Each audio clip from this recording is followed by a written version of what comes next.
Level 1. The pipeline. You don't start at Delta. Nobody does. Delta selects from people who have already proven themselves in units that would be the pinnacle of most military careers. You start as an infantryman, or a ranger, or a Green Beret. You go to basic training, airborne school, ranger school. You earn your tab. You deploy. Afghanistan, Iraq, Syria. Places that don't appear on the news because the operations there don't officially exist. You spend 4 to 6 years building a resume that most soldiers would retire on. Ranger Battalion, 75th Regiment, 3 combat deployments by 25. You've kicked indoors in Fallujah and pulled security on a mountainside in the Korangal and fast-roped from a Black Hawk onto a rooftop in Mosul at 2 a.m. You're an E5 or E6, sergeant or staff sergeant. You're very good at your job, and you know it, and the men around you know it. And then a notice appears on the bulletin board at Fort Bragg. A recruitment briefing.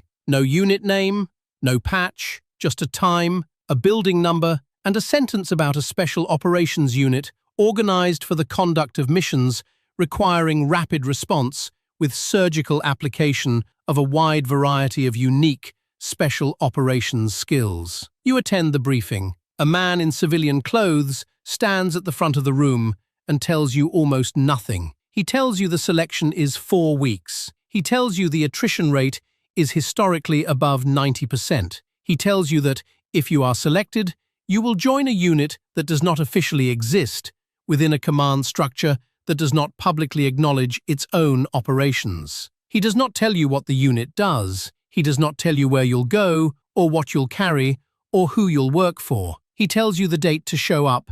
If you're interested, you show up. Level 2. The selection. Selection and assessment takes place in the Appalachian Mountains around Fort Bragg, North Carolina. It lasts approximately 4 weeks. And it is designed to break you.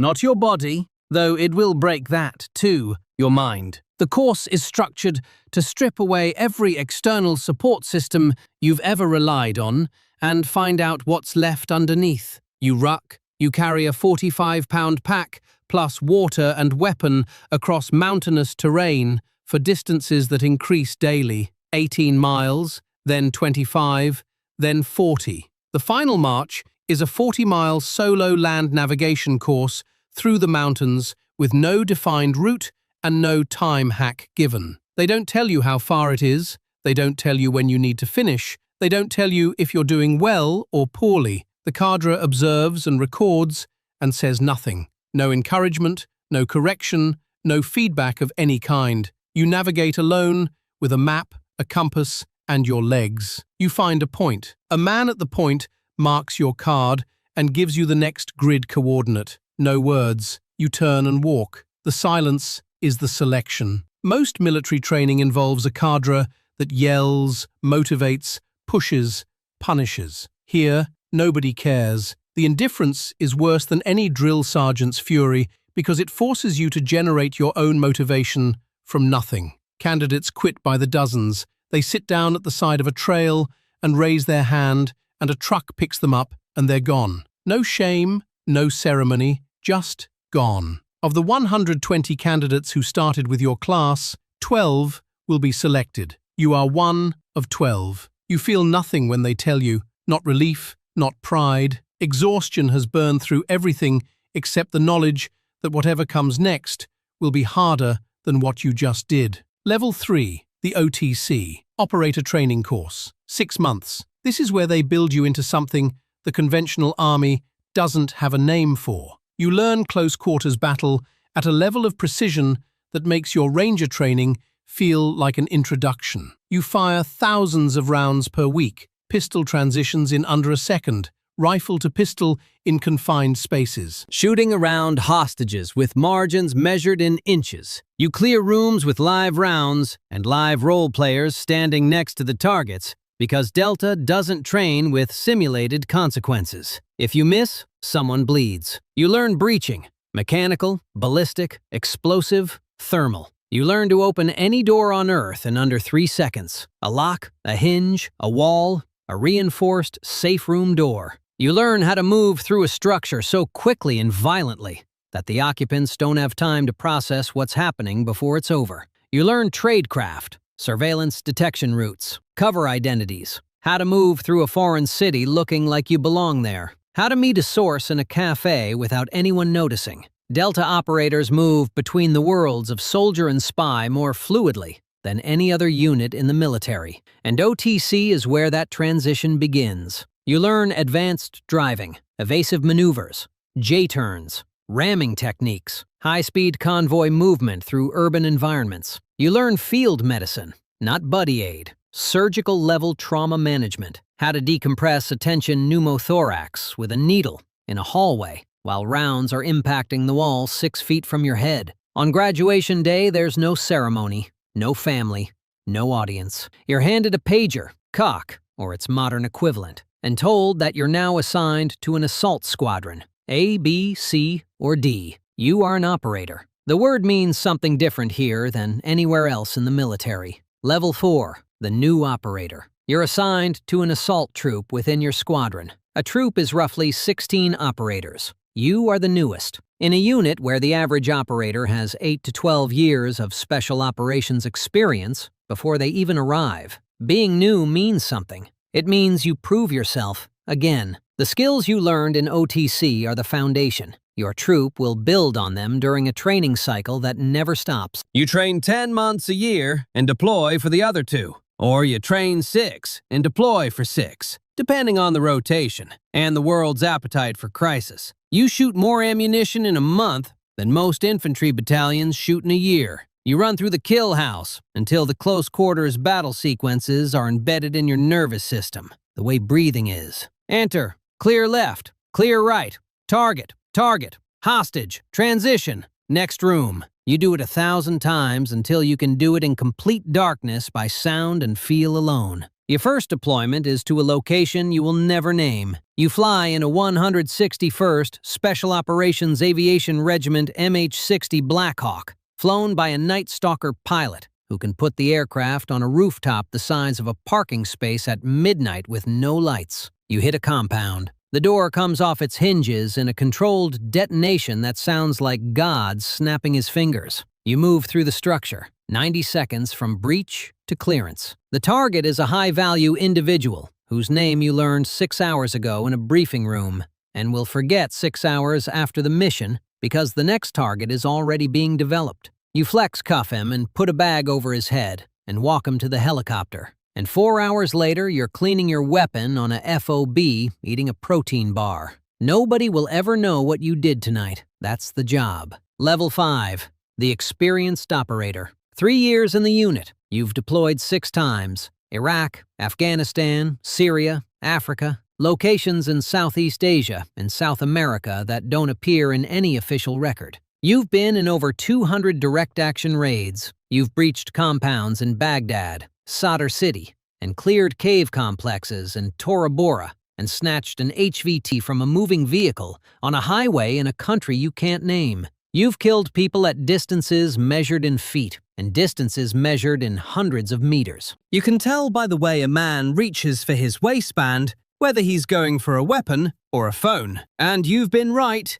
every time. And the margin for error is 0. You're selected for a reconnaissance troop, Recce. This is where the most experienced operators go. Recce doesn't kick in doors. Recce watches. You conduct close target reconnaissance on objectives that assault troops will hit days or weeks later. You operate in 2 or 4-man teams, often in civilian clothes, often in denied territory, often for weeks without resupply or communication. You sit in a hide site 300 meters from a target compound for 72 hours straight in a hole you dug with an entrenching tool and covered with local vegetation, logging every person who enters and exits, every vehicle plate number, every delivery, every pattern of life that the analyst will use to build the assault plan. You don't move. You don't speak above a whisper. You urinate into a bottle and defecate into a bag because any sign of human presence compromises the mission. The patience required is different from assault work. Assault is violence compressed into seconds. Recce is discipline stretched across days. Both require the same thing, the ability to be exactly where you're supposed to be, doing exactly what you're supposed to do when everything inside you is screaming to move. Level 6. The team leader. You run a team now, 4 operators. You're responsible for their training, their readiness, their performance on target, and their lives. A team leader in Delta carries authority that doesn't map to conventional rank. You might be an E7, leading men who are E7s and E8s because rank inside the unit is secondary to capability and role. The hierarchy is flat by design. Charlie Beckwith built it that way because he learned from the SAS that rigid rank structures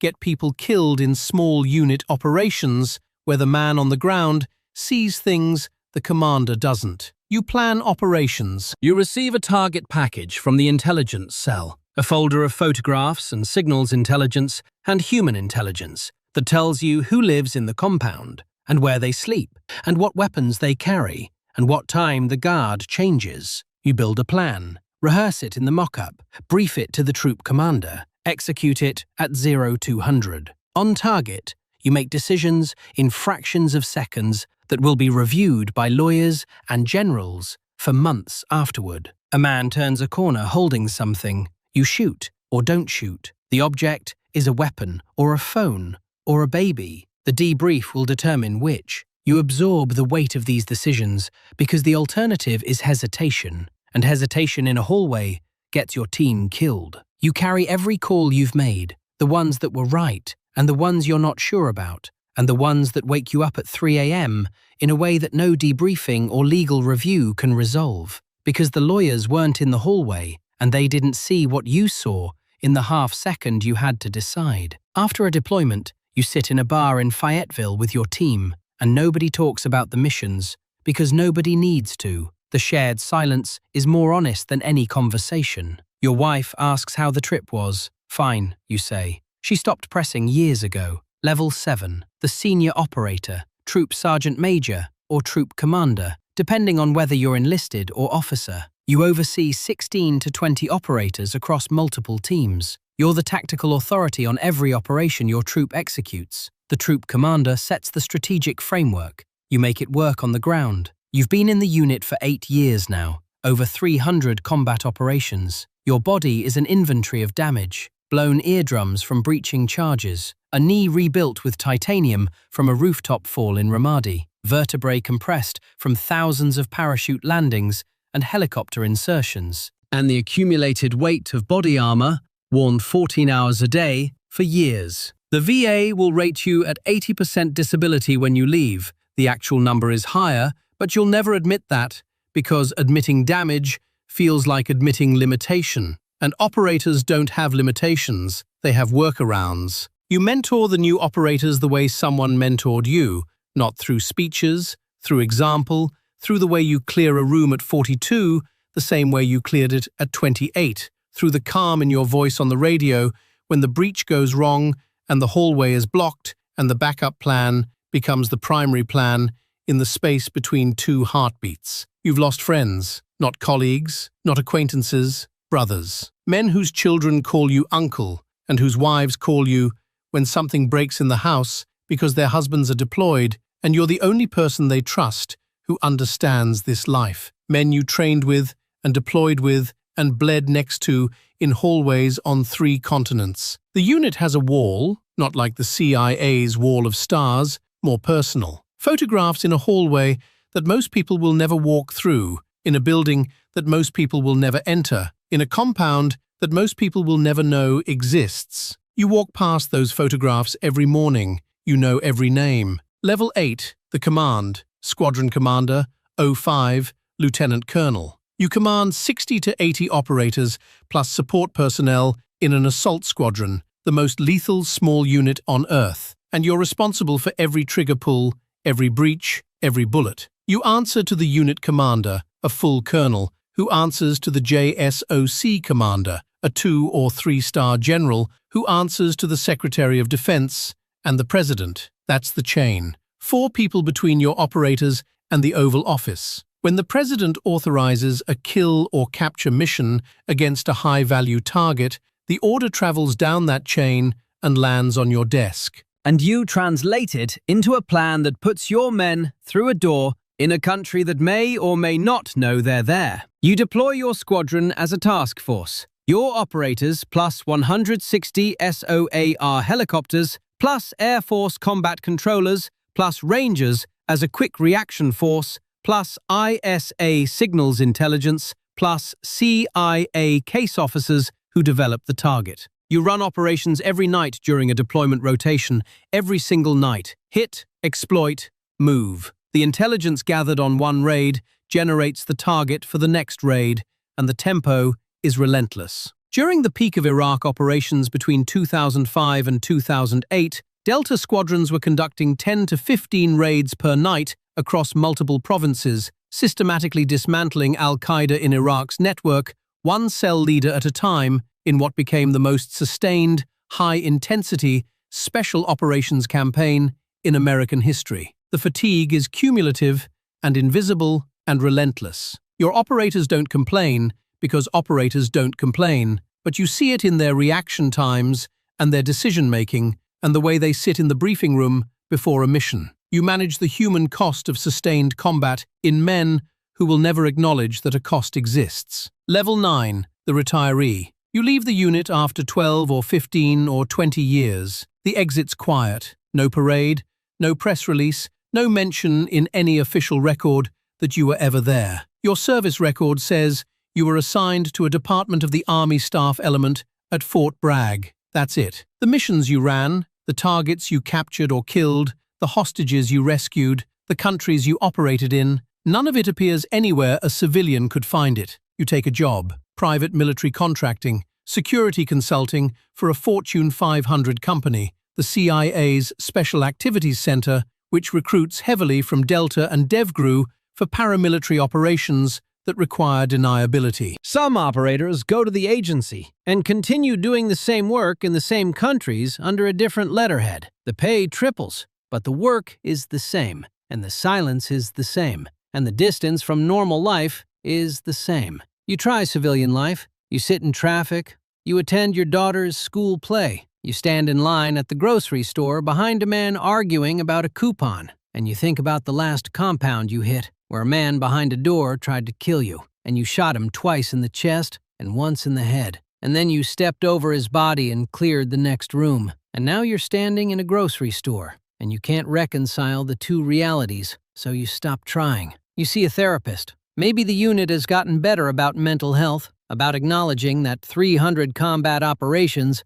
leave marks that don't show on x-rays. But the culture of silence that made you effective also makes you incapable of describing what you've done to someone who wasn't there. You find that the only people who understand are the people you served with, so you call them, and they call you, and you meet in places where you can sit with your back to the wall and talk about things you can't tell anyone else, and that's enough. It has to be. Level 10, the cycle. Right now, somewhere at Fort Liberty, they renamed Bragg, but the operators still call it Bragg, a sergeant in the 75th Ranger Regiment is reading a recruitment notice. He's 26. He's done 4 combat deployments. He has a Ranger tab and a combat infantryman badge and a Purple Heart he doesn't talk about. He's one of the best soldiers in his battalion, and he knows it, and his chain of command knows it, and that's exactly why the notice found its way to him. He's thinking about the selection, the mountains, the 40-mile ruck with no time hack, the 90% attrition rate. He's thinking about the operators he's worked alongside on joint operations, the quiet men in civilian clothes and beards who appeared on his FOB and disappeared 48 hours later, leaving nothing behind except shell casings and intelligence reports. He wants to be one of them. He doesn't know what it costs. He doesn't know about the 300 raids, or the blown eardrums, or the rebuilt knees, or the marriages that fracture under the weight of secrets and absences, and the particular loneliness of doing extraordinary things that you can never describe to anyone outside the compound. He doesn't know about the wall with the photographs, or the names you carry, or the grocery store moments where two realities collide and neither one wins. He knows the selection date. He knows where to show up. He'll show up. They always do. The best ones always walk toward the hardest thing they can find, because something in them needs to know if they're good enough. The unit will answer that question. It always does. Most won't be. The ones who are will join the most elite fighting force in the world and spend their careers in a shadow